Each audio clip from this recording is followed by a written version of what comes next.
Hello everyone, I'm Ken from the Chinese University of Hong Kong, and I'm a physics student. And I can start now. Really.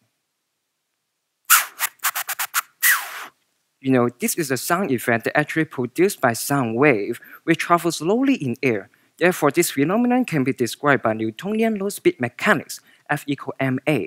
But when it comes to motion of high speed, the Newtonian mechanics were found to fail, and this is the showtime of our Einstein special relativity. Today, I'm going to tell our audience something about the Einstein relativity.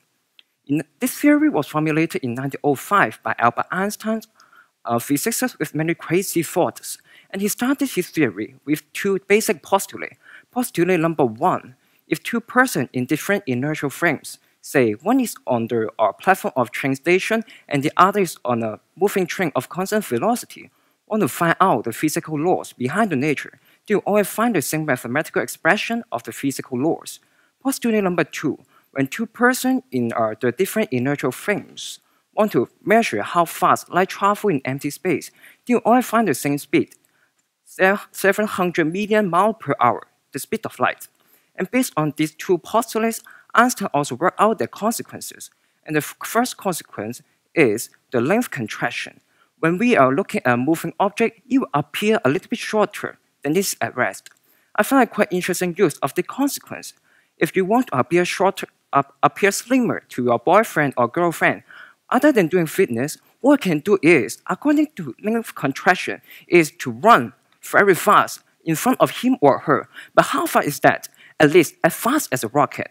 But actually, we can't run that fast. Therefore, in reality, we can't see people get slim when they're running. And the consequence number two is the time dilation effect. What this means is that a moving object experiences a shorter time than it is at rest.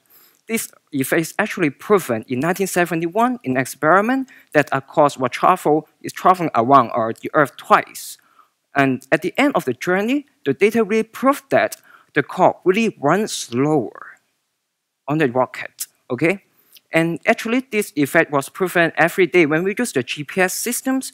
The satellites supporting the GPS system is revolving around the Earth at a very high speed. Therefore, our GPS system is relying on Einstein theory. Another important consequence is the famous equation E equals mc squared. This is why we have the nuclear fission and get electricity even in this room.